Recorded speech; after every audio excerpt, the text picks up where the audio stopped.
Olá, este é mais um Mining Talks IBDM, Instituto Brasileiro de Direito Minerário. A origem dos Mining Talks foi apresentar minha biblioteca de Direito da Mineração, que hoje conta com cerca de 800 volumes. É a maior biblioteca de Direito da Mineração do Brasil, uma das maiores do mundo, se não for a maior. São muitos anos adquirindo livro, estudando, e hoje, certamente, nós temos aí esse número de 800 volumes. E nós tivemos oportunidade, durante esses anos todos, o IBDM foi fundado em 1999, de fazer esse Mining Talks em diferentes formatos. Tivemos um Mining Talks de entrevista, um Mining Talks debate, e muitas vezes nós misturamos esses formatos. E hoje nós temos a satisfação de receber aqui dois especialistas em direito da mineração, que é o nosso foco, né? O Saulo Marinho e a Carlisandra Viana, para conversar conosco sobre o artigo que eles escreveram para esse livro. Direito da Mineração. É uma obra que eu tive o prazer de organizar, publicada pelo Instituto dos Advogados de Minas Gerais. O Instituto dos Advogados de Minas Gerais foi fundado em 1915, tem 110 anos, portanto. E tem, entre o seu objeto estatutário, o estudo e o aperfeiçoamento do direito. Então, eu posso dizer que o IAMG, nessa parte, e o IBDM, tem o mesmo objeto, porque o objeto do IBDM é o estudo e a divulgação do direito da mineração. Muito interessante. O IBDM tem uma história realmente de sucesso. Só para vocês terem uma ideia, nos nossos cursos já passaram mais de 1.500 alunos. Se nós pensarmos que nós somos no universo de mineração, nós temos, por exemplo, alunos lá que já fizeram o curso 10 vezes. Gostam, por quê? Além do conteúdo, que é muito bom, existe ali um networking muito interessante em relação ao pessoal do setor. Bom, e hoje nós vamos tratar de um artigo muito complexo. E só o nome do artigo já mostra a complexidade dele. Processo minerário e comunidades tradicionais. O debate sobre exigência da consulta livre, prévia e informada, CLPI, na perspectiva dos órgãos licenciadores, da Agência Nacional de Mineração e as decisões dos tribunais brasileiros. Ou seja, realmente, eu queria cumprimentar vocês, que é um artigo de fôlego, né? Não só pela atualidade do tema, mas também pelas repercussões que esse assunto está trazendo.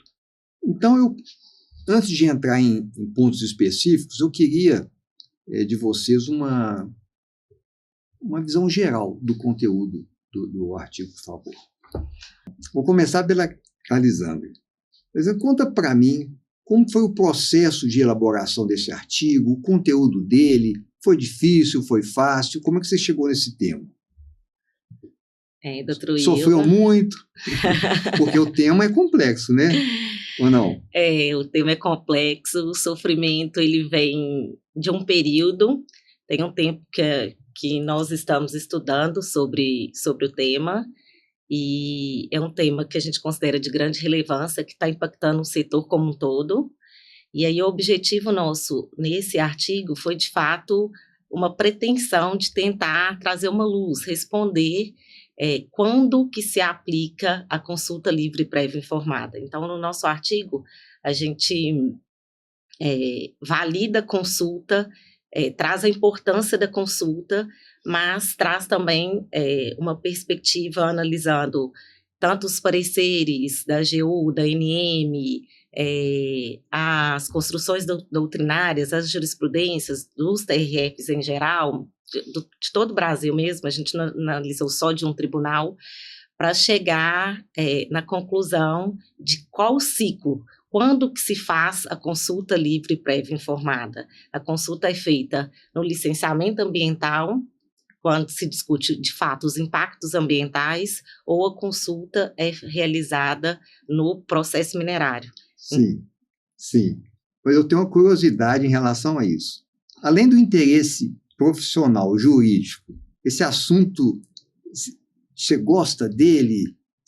Você tem, assim, uma atração pelo assunto? Ele te anima, ele te motiva? Sim, porque muitas vezes, você escrever um artigo, você precisa de motivação, né? Eu, por exemplo, depois eu posso falar um pouco disso, eu me envolvi, sabe? Porque é um assunto do meu artigo que eu gosto. Você também tem essa afinidade com o tema? Muita afinidade com o tema, curiosidade, afinidade, busca para ter, de fato, uma segurança jurídica, tanto para as comunidades, porque no nosso artigo a gente, de fato, defende que tenha consulta, desde que cumpra os requisitos, então tem uma segurança jurídica. Então, assim, é muito envolvimento na temática e gosto pelo tema. Muito bom.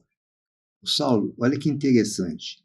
Muitas vezes, quando o assunto é segurança jurídica, a pessoa aborda esse instituto como uma coisa unilateral. Ou é segurança jurídica para o empreendedor, ou é segurança jurídica... Mas, na verdade, a segurança jurídica ela é bilateral. Aqui, no caso, é segurança jurídica não só para o empreendedor, segurança também para o Estado, que tem a obrigação de cumprir bem a lei, mas segurança jurídica para a comunidade também. Né? Essa visão da segurança jurídica não é muito comum. Ela é muito uma dicotomia, né? Se tem segurança para um, não tem para outro. Muito interessante. Mas continua, eu te interrompi aí. Vamos... E aí, então, voltando, é de fato um assunto de muito interesse, foi muito prazeroso escrever quando o Saulo me convidou. Aí eu falei, o que você pensou? E a gente pensou na mesma temática, enfim, até nos capítulos. Então, de fato, esperamos contribuir aí nas discussões, enfim. Não só esperando contribuir, mas contribuiu. Saulo. Só abrindo um parênteses também, doutor William, sempre que você tem uma discussão técnica com pessoas que conhecem o tema e, como você disse, que a Elisângela reforçou, conhece e gostam, a discussão fica saudável, flui, e então acho que nosso artigo foi escrito a 4 mãos, mas de uma forma muito tranquila e suave, de um debate profissional que existe há mais de 7 anos, né? Muito bom. Então acaba que... Enriquece, né? Enriquece muito e contribui para que outras pessoas, ao lerem, tentam, né, entender um pouco dessa visão nossa sobre o assunto. Sem criar uma polarização desnecessária, eu diria. Bom, naturalmente que eu li o artigo não só como organizador, né, do livro, mas hoje de manhã também para refrescar minha memória de um artigo que é um conteúdo, assim, eu diria, denso, né? E muito bom, muitas questões que eu chamaria assim, minuciosas que foram tratados. E eu queria saber, você, Saulo, qual desses tópicos ali internos que chamou mais atenção, que te prendeu mais atenção, que você teve mais cuidado em tratar no artigo? Perfeito, doutor William. Acho que é uma questão super pertinente. Eu entendo que todos os capítulos eles se entrelaçam, de certo modo, mas o que, na minha visão, tem maior importância e chama a atenção seria a desvinculação da CLPI do processo minerário, porque a gente identificou, né, diversas ações judiciais que tratam o tema e que faz essa vinculação da obrigação da CLPI no bojo do processo minerário e que, na nossa visão, ela é equivocada, né? A gente deixa isso bem claro no decorrer. É equivocada por quê? Porque o processo minerário ele tem todo um trâmite já pré-estabelecido desde, né, Código de Mineração, pareceres da antiga DNPM, atual ANM, e que por mais que tenha pouca legislação em relação ao tema CLPI, e a legislação existente, na minha visão, ela é um pouco vaga, não é tão objetiva, ela sempre remete e traz uma vinculação ao licenciamento ambiental e não ao processo minerário. A partir daí, a gente construiu esse... Até faz mais sentido, né? Está vinculada ao licenciamento ambiental pela natureza do procedimento. Até porque o artigo 6º e 15º da Convenção, ele é muito claro quando tiver danos que causam impactos. E esses danos, eles são analisados no processo de licenciamento ambiental. Ou seja, onde que analisa vai analisar o EIA-RIMA, o PCA, então onde que se analisa o dano ambiental Então, os processos são distintos, mas eles são interdisciplinares. Então faz sentido essa sua preocupação, né? Muito, né? E assim, ao exemplo do que a Elisandra disse, a gente tem outros órgãos intervenientes no bojo do licenciamento ambiental e que o processo já é acostumado, vamos dizer assim, a ter esse intercâmbio de assuntos. Então, vamos pegar como exemplo aqui uma anuência do IFAM, uma obtenção de certidão de conformidade de uso e ocupação do solo do município. Então, isso tudo é atrelado ao licenciamento. Por que não a CLPI não ficar atrelada a esse momento, né? É muito, muito bem pensado, E até porque também o argumento que vem contrário, a nossa visão, ele não se sustenta, porque está analisando os impactos ambientais no licenciamento ambiental. E não se avança, não tem a portaria de lavra sem a licença ambiental. Então, assim, não tem impacto direto de forma alguma. Então, não tem medida administrativa que possa afetar comunidades tradicionais na fase do processo minerário, enfim, seja na pesquisa ou na concessão. Muito bom.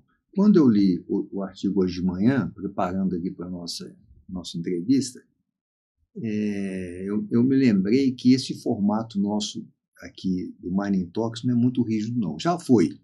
No início, assim, ele era mais assim, espartano, sabe?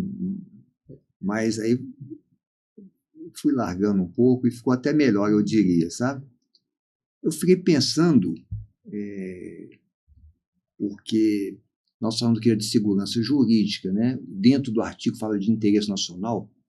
Interesse nacional é um assunto que me preocupa muito, sabe? Que eu li com atenção, porque o interesse nacional é atender o interesse da nossa sociedade. Então, tem os interesses econômicos, os interesses empresariais, os interesses das comunidades e tudo. Aí eu fiquei imaginando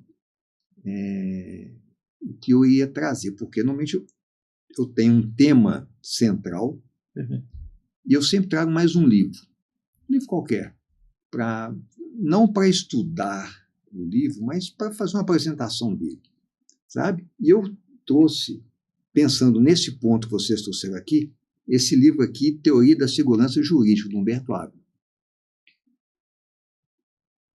Sabe? Casa muito com o que vocês estão trazendo aqui. Então, já deixo aqui a recomendação. Olha o calhamaço. Sabe? Muito, muito bom esse livro.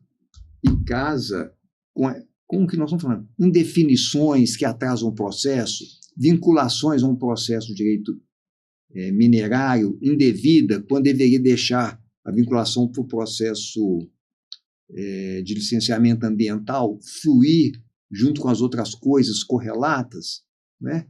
Muito interessante. O que mais? Só isso, além dessa questão da vinculação, o que mais a gente poderia trazer para quem está assistindo a gente aqui? De assunto assim, mais específico que vocês gostariam de trazer para nós aqui? Bom, acho que essa questão da vinculação, a desvinculação ela é muito importante, primeiro, para tentar dar uma clareza em relação ao momento e quem vai fazer essa consulta, né? Mas, de certo modo, como você disse, o ponto de segurança jurídica no processo de licenciamento e nas judicializações que foram criadas, ele também é de extrema importância, essa uniformização de entendimentos, inclusive do judiciário, que hoje tem decisões em diversos sentidos. Por falar isso, na pesquisa que vocês fizeram para o artigo, como que anda a judicialização disso? Está muita? E os tribunais são divergentes? Dá um panorama para a gente, assim, por alto, a partir da pesquisa que eles fizeram. Como é que anda essa situação aí de judicialização, por favor? A pesquisa foi bem ampla, a gente tem um acompanhamento quase que diário de processos judiciais relacionados a esse tema. E, assim, o que eu posso falar é total insegurança jurídica em relação ao tema e às abordagens. A gente tem no mesmo tribunal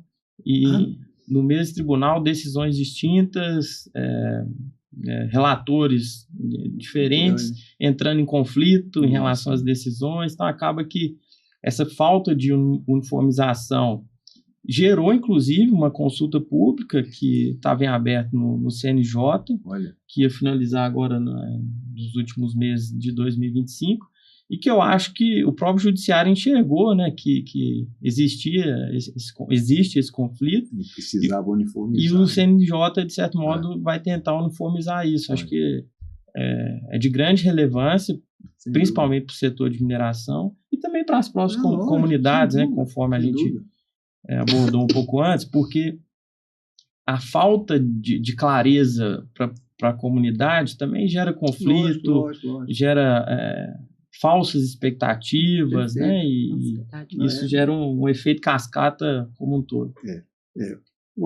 Esse assunto ele é complexo. Tem uma parte do artigo que vocês introduzem esse assunto com interesse nacional. Se relaciona isso com segurança jurídica? Como que vocês colocaram o interesse nacional dentro desse contexto? Porque, na verdade, a gente trouxe, doutor William, os princípios. Ótimo.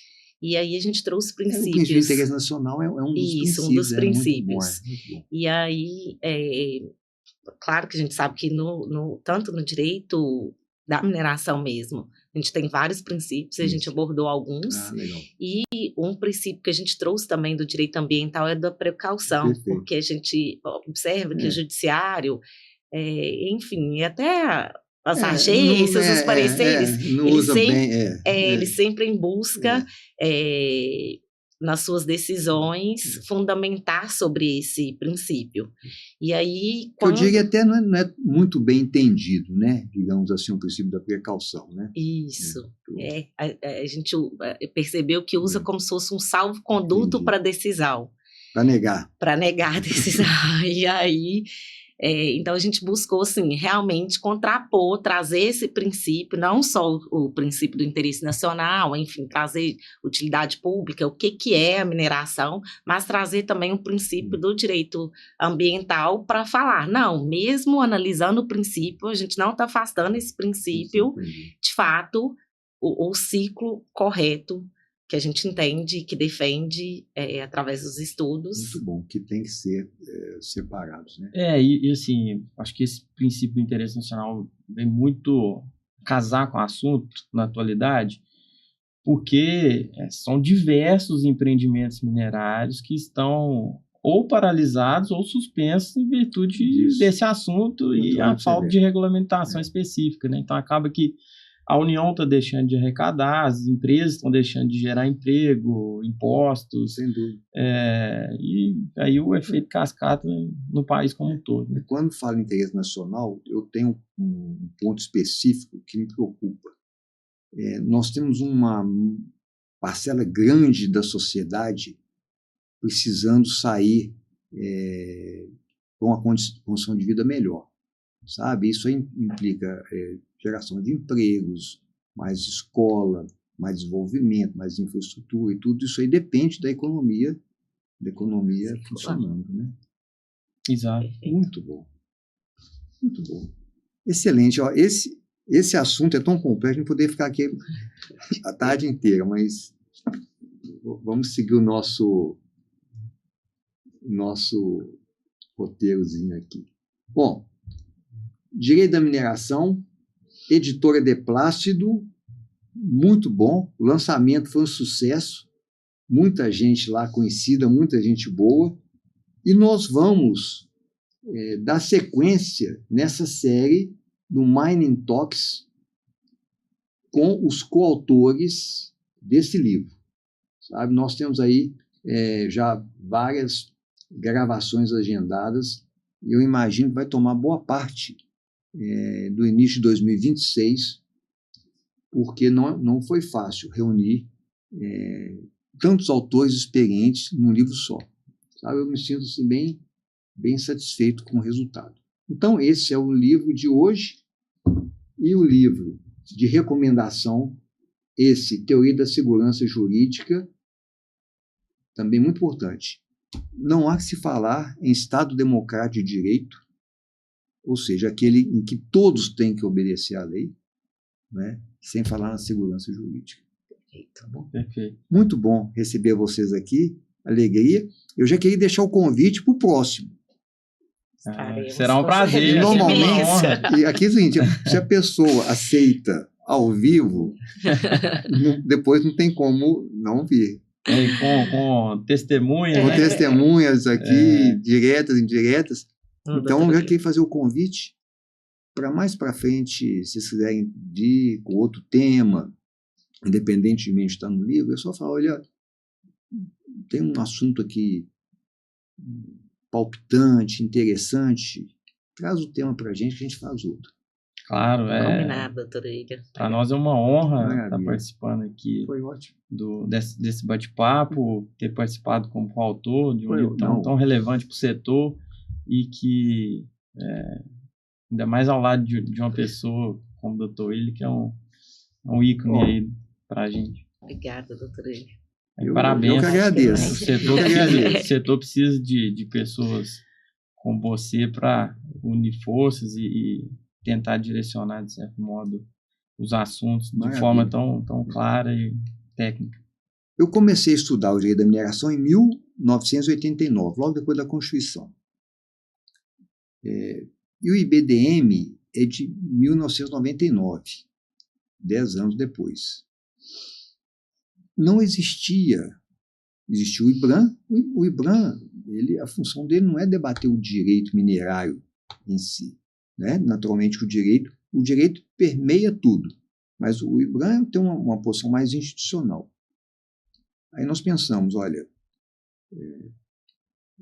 falta alguma coisa assim. Né? E aí a ideia foi crescendo e tudo, e hoje nós temos aí já pouca gente, ou quase ninguém, que atua na mineração não conhece o IBDM. Ou seja, o propósito foi alcançado. Muito bom. Este foi mais um Mining Talks IBDM. Aguardamos vocês no próximo. Até.